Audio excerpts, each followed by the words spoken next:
On that bitterly cold Christmas Eve, an air of excitement and anticipation enveloped the motel. The lobby was adorned with festive decorations, casting a warm glow against the frosty winter night. Laughter and cheerful conversations echoed through the hallways as guests reveled in the holiday spirit. Every room was occupied, save for room 505, which had been reserved a week earlier for this very night. However, to my bewilderment, no one had shown up to claim the keys and occupy the room. As the dedicated night shift worker, I found myself intrigued by this peculiar occurrence.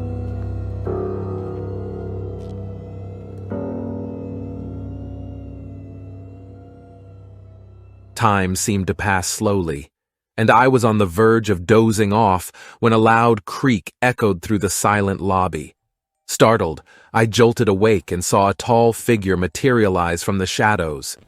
It was 3 o'clock in the morning, an odd time for a guest to arrive, especially one who appeared as a mysterious silhouette with a brimmed hat obscuring his face. A chilling energy seemed to emanate from him, sending shivers down my spine. As I approached the front desk, the shadowy figure moved closer, his presence casting an eerie spell upon the dimly lit lobby. The air grew thick with anticipation as he finally spoke, his voice a low and mysterious whisper. "David Smith," he uttered, his voice carrying an enigmatic tone that sent a shiver down my spine. The words hung in the air, laden with a sense of both familiarity and secrecy. I mustered the courage to respond, my voice quivering slightly. "Welcome, Mr. Smith. We've been expecting you. Room 505, correct?" He nodded, the faint silhouette of a smile flickering beneath the hat. "Indeed. Room 505 is where I'll be for the night," he replied cryptically. As he turned to leave, a gust of wind rushed through the open lobby door, causing a chill to snake its way up my spine. I couldn't help but watch him, my eyes tracing his shadowy form as he disappeared into the night.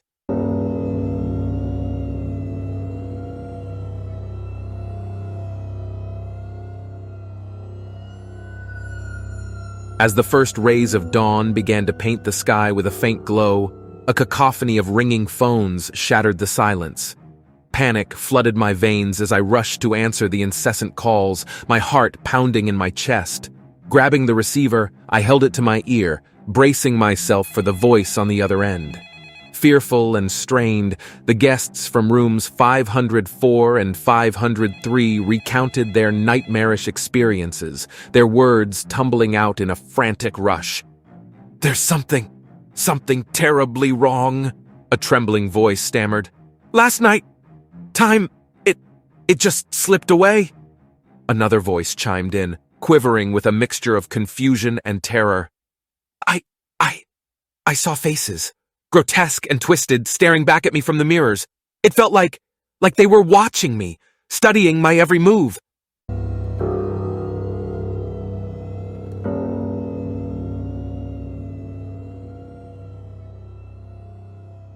Little did I know that my quest for answers would lead me down a path of terror and darkness, exposing secrets that should have remained buried. Armed with determination, I steeled myself for the journey that lay ahead, ready to face the mysteries of room 505 and the enigmatic forces that awaited within. With a mix of trepidation and curiosity, I pushed open the door to room 505, the creaking hinges adding to the ominous atmosphere that hung in the air. As the door swung wide, a chilling sight greeted my eyes, an empty room devoid of any signs of Mr. Smith's presence. The disheveled bedsheets and scattered personal belongings hinted at a hasty departure, leaving behind an unsettling atmosphere and a lingering feeling that something sinister had transpired. Determined to reach out to Mr. Smith, I fumbled for my mobile phone, a glimmer of hope flickering within me. But as I pressed the power button, the screen remained eerily blank, devoid of any sign of life. A sinking feeling washed over me, my connection to the outside world severed in this forsaken room. Fear clawed at the edges of my mind as I stood in the empty room, the weight of its mystery pressing down upon me. Questions swirled within my thoughts. Where had Mr. Smith gone? What had transpired during his enigmatic stay? And most unnerving of all, had I stumbled upon something far more sinister than I had ever anticipated? Word of the mysterious occurrences in room 505 quickly spread among the motel staff and guests. The tale took on a life of its own, morphing into a haunting and enigmatic legend. The elusive Ellen Smith and his inexplicable presence remained etched in our memories, an enduring reminder of the uncanny events that unfolded on that fateful Christmas Eve. To this day, the true nature of David Smith, the purpose behind his stay, and the mysteries he brought with him remain shrouded in darkness, forever a chilling enigma that continues to captivate the imagination.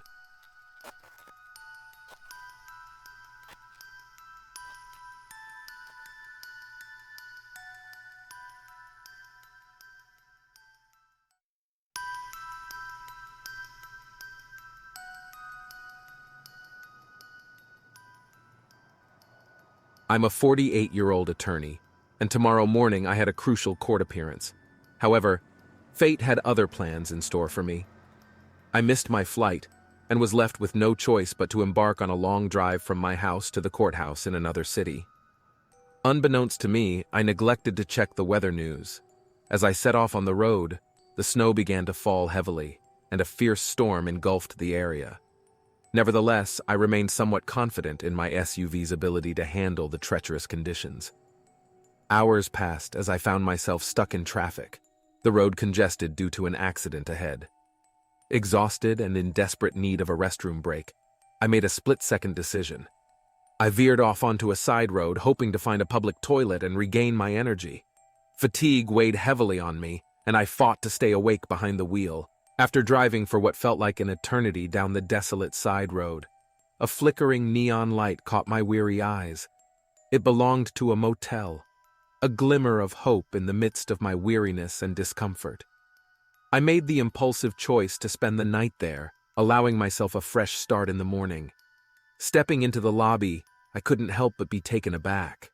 The place seemed frozen in time, a relic from a bygone era. Dust and cobwebs adorned the neglected corners, reminiscent of scenes from old Hollywood movies. As I stepped into the lobby, the atmosphere seemed suffocating. The air was heavy with dust, and cobwebs clung to every corner, casting eerie shadows in the dim light. The man behind the front desk, his face etched with a stern expression, peered at me with cold eyes. "Welcome," he said curtly. "We don't accept credit cards here. Cash only." My heart sank as panic set in. I hadn't anticipated this predicament. I desperately searched my pockets, realizing I didn't have enough cash to cover the room.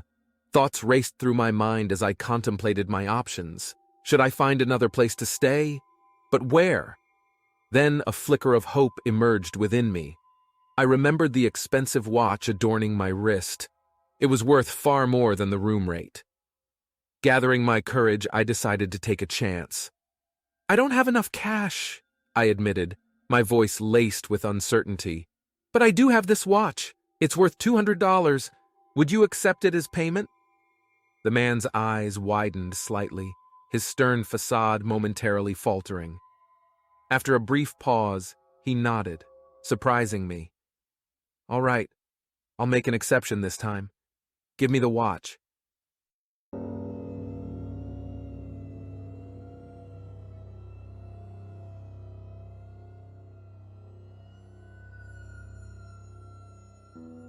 As I made my way to the room, the disarray and neglect within struck me with an unsettling force. Clearly, it had been untouched by cleanliness for weeks, permeating the air with a stale and musty odor. Yet my exhaustion eclipsed any rational fear I should have felt. I had already committed myself to the motel. It was during a call with my wife, seeking a brief respite from the dilapidated room, that I encountered another strange twist. The signal in the motel yard was weak, prompting me to wander absent-mindedly. Unbeknownst to me, this simple decision would become a pivotal moment in my tale.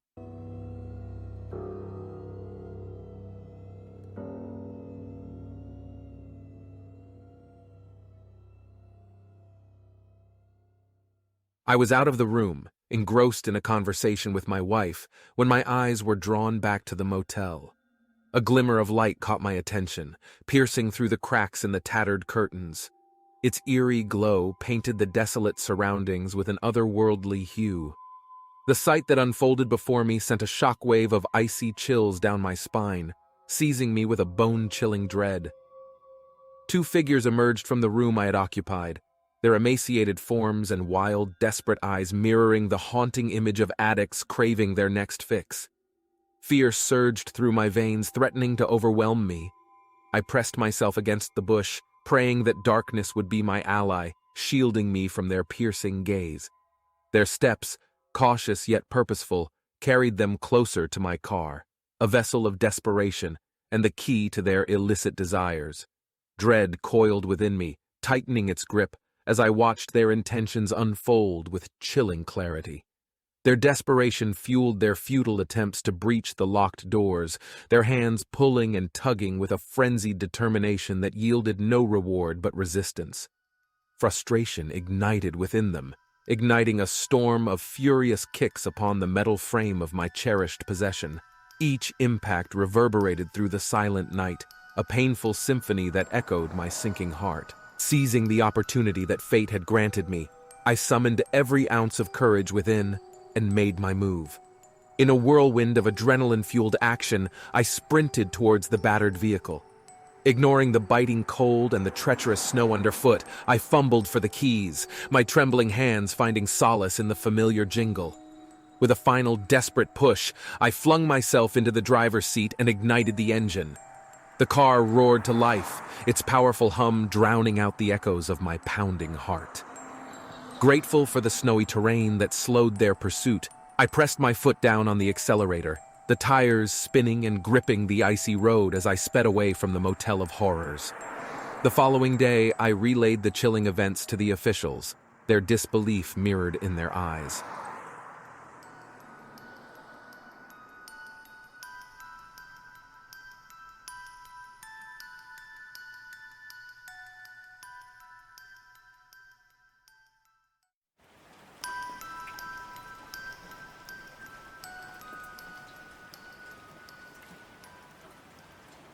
Working the night shift at a remote motel in New Mexico was always an eerie experience. Most of the time I found myself lost in my own thoughts as I sat behind the reception desk in the lobby. Being a student, I had the luxury of studying during the quiet hours. I cherished my solitude and the lack of boundaries that came with my job. Plus, the salary was enough to support my studies at the university. But there was one thing that intrigued me and aroused my curiosity. The enigmatic Room 50. Room 50 was shrouded in mystery.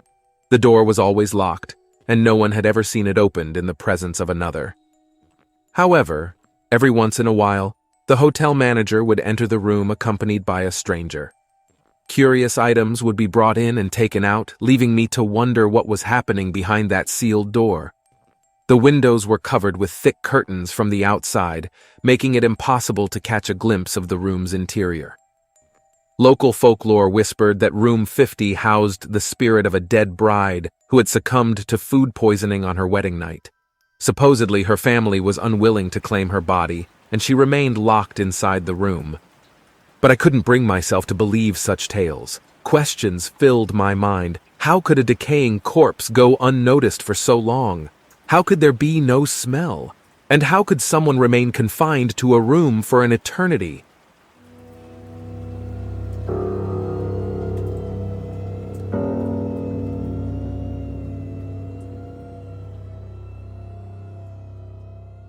Doubts and legends swirled in my head, but they never seemed real enough to investigate, until one fateful night.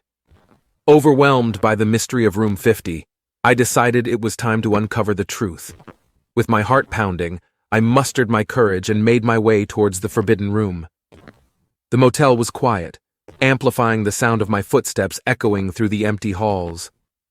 As I stood in front of Room 50, everything appeared normal, yet an air of foreboding surrounded me. I hesitated before knocking on the door, and silence greeted me. No response. However, as I lingered, I noticed a faint shadow dancing beneath the door, accompanied by a flickering light. Someone was inside.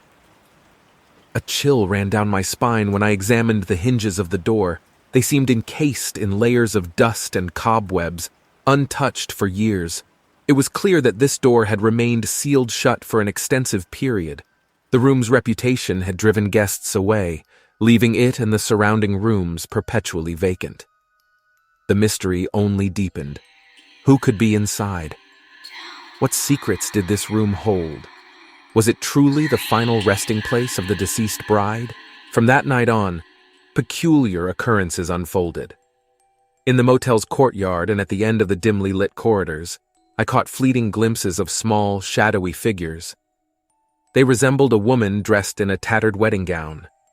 Was I losing my mind, or was someone, or something, trying to reveal itself? With each passing night, my mind became conditioned to these apparitions. I was consumed by curiosity and the need to uncover the truth.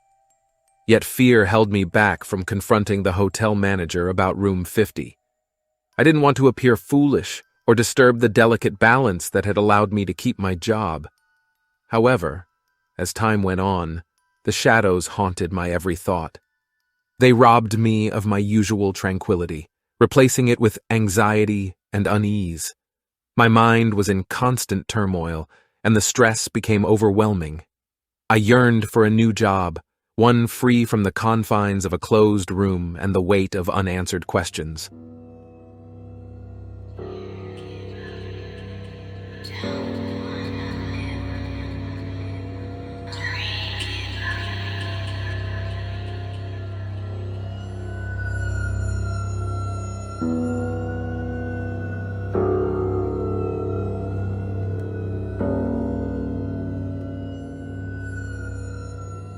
Elle continued to haunt me, but I couldn't bring myself to ignore it any longer. Determined to find answers, I embarked on a mission to uncover the truth behind the sealed door. One night, when the motel was unusually quiet, I decided it was the perfect opportunity to investigate further. Armed with a flashlight and a trembling resolve, I approached room 50 once again. This time, I noticed a faint draft of cold air seeping from beneath the door, sending a shiver down my spine. I took a deep breath and mustered the courage to knock on the door. To my surprise, this time I heard a faint sound from within, a soft, muffled whimper. My heart skipped a beat as I wondered who could be in there and what they were enduring. I realized that something was terribly wrong, and I couldn't ignore it any longer. Without hesitating, I reached for the key to room 50, which had been entrusted to me by the hotel manager for emergencies. As I inserted the key into the lock, the anticipation and fear grew exponentially. The moment the lock clicked open, I pushed the door inward, revealing a room engulfed in darkness.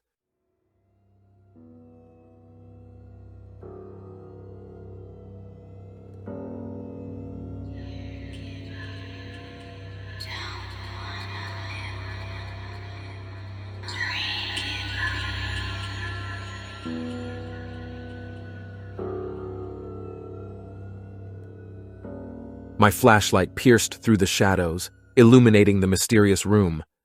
What I saw froze me in my tracks. The room was sparsely furnished, with faded wallpaper peeling off the walls. The air was heavy with a musty odor, indicating years of neglect. But what caught my attention was a figure huddled in the corner, the silhouette of a woman dressed in a tattered wedding gown. I approached cautiously, my voice trembling as I asked, "Are you all right? How long have you been here?" The woman lifted her head, her face obscured by tangled hair. Her voice, feeble and filled with despair, whispered, "Help, me?" Shock and sympathy overwhelmed me as I realized the gravity of the situation. This woman had been trapped in this room for an unimaginable length of time. My mind raced, wondering how such a horrifying ordeal could have gone unnoticed for so long.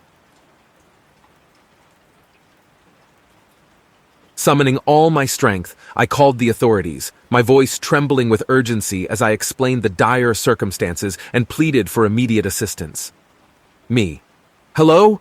Please, you need to help us. It's an emergency. We're in desperate need of assistance." Dispatch officer. "Calm down, sir. What's happening? Give me the details." Me. There's a dangerous situation at the motel. Lives are at risk. We need the police and emergency responders here right away. Dispatch officer. I understand, sir. Help is on the way. Stay on the line with me. The woman, barely able to stand, was whisked away to a nearby hospital. News quickly spread throughout the motel, and guests gathered in hushed whispers, their eyes filled with disbelief. The truth had been uncovered, but the questions remained. How had this woman ended up trapped in room 50? And who was responsible for her imprisonment? As days turned into weeks, the woman slowly regained her strength. I visited her regularly at the hospital, hoping she would be able to shed light on the mysteries surrounding her. Gradually, her story unfolded, a tale of love, betrayal, and unimaginable cruelty. It turned out that the woman, Amelia, had been a runaway bride, forced into an arranged marriage against her will. On the night of her wedding, she had discovered her husband-to-be's true nature, an abusive and ruthless man. Filled with fear and desperation, she had fled to Mother Motel, seeking refuge. However, fate had been cruel, as she fell victim to a vicious kidnapping orchestrated by her own family. They had locked her away in room 50, leaving her to suffer in isolation. Her pleas for freedom went unanswered, and as the months passed, hope faded. The outside world had forgotten her existence, and she had resigned herself to a life of eternal captivity. The revelation sent shockwaves through the community, and the truth behind room 50 ignited a fervor for justice. The police launched an investigation into Amelia's case, unearthing the dark secrets of her family's